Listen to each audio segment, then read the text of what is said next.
ഭർത്താവിൻ്റെ ഹൃദയത്തിലേക്ക് രണ്ട് വഴികളാണുള്ളത്. ഒന്ന് അമ്മയുടേതിന് തുല്യമായ വാത്സല്യം. നിങ്ങളുടെ ഭർത്താവിനോട് ഒന്ന് ചോദിച്ചു നോക്കൂ, എത്ര നാളായിട്ടുണ്ടായിരിക്കും അവരുടെ അമ്മ അവരെ ഒന്ന് ചേർത്ത് പിടിച്ച് കവിളിൽ ചുംബിച്ചിട്ടെന്ന്. പല അമ്മമാർക്കും മക്കൾ മുതിർന്നു കഴിഞ്ഞാൽ അവരെ ഒന്ന് ചേർത്ത് പിടിക്കാനും ചുംബിക്കാനും ഭയങ്കര ജാളിതയാണ്. പലപ്പോഴും നമ്മൾ പറയാറുണ്ട് അമ്മമാർക്ക് ഒരിച്ചിരി ഇഷ്ടം കൂടുതൽ ആൺമക്കളോടാണ് എന്നുള്ളത്. ആൺമക്കൾക്ക് തിരിച്ചും. പറയുമ്പോൾ ഒരു വീട്ടിലെ ഏറ്റവും മുൻഗണന ആൺകുട്ടികൾക്കാണ് എങ്കിലും സ്നേഹത്തിൻ്റെ കാര്യത്തിൽ പലപ്പോഴും പിന്തള്ളപ്പെട്ടു പോകുന്നതും ആൺകുട്ടികൾ തന്നെയാണ്. അതുകൊണ്ട് തന്നെ അവർ കെട്ടിക്കൊണ്ടുവരുന്ന പെണ്ണിൽ നിന്നും ഏറ്റവും കൂടുതൽ ആഗ്രഹിക്കുന്നത് വാത്സല്യമാണ്. ഒന്ന് ശ്രദ്ധിച്ചു നോക്കിക്കോളും. നിങ്ങളുടെ മക്കൾക്ക് ചോറ് വാരി കൊടുക്കുമ്പോഴും അവരെ ചേർത്തെത്തി കഥകൾ പറയുമ്പോഴും ഒട്ടൊരു അത്ഭുതത്തോടെ നിങ്ങളുടെ ഭർത്താക്കന്മാർ നിങ്ങളെ നോക്കി നിൽക്കുന്നുണ്ടായിരിക്കും. ഭർത്താക്കന്മാരോട് ഒരു ഇച്ചിരി കൂടുതൽ വാത്സല്യം കൂടി നമ്മൾ കരുതി വയ്ക്കണം.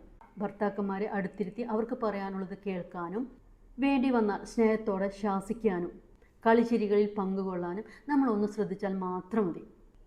ഹൃദയത്തിലേക്കുള്ള രണ്ടാമത്തെ വഴി അവൻ്റെ ആമാശയത്തിലൂടെയാണ്. അവന് ഇഷ്ടപ്പെട്ട നല്ല ഫുഡ് ഉണ്ടാക്കി കൊടുക്കുക, അത് അടുത്തിരുത്തി അവൻ്റെ ഇഷ്ടത്തിനനുസരിച്ച് വിളമ്പി കൊടുക്കുക. ഈ രണ്ട് കാര്യങ്ങളും ഒന്ന് ജീവിതത്തിൽ പകർത്തിയാൽ മാത്രം മതി. ഈ ലോകത്തിൽ ഏറ്റവും കൂടുതൽ സ്നേഹിക്കപ്പെടുന്ന ഭാര്യ അത് നിങ്ങളായിരിക്കും.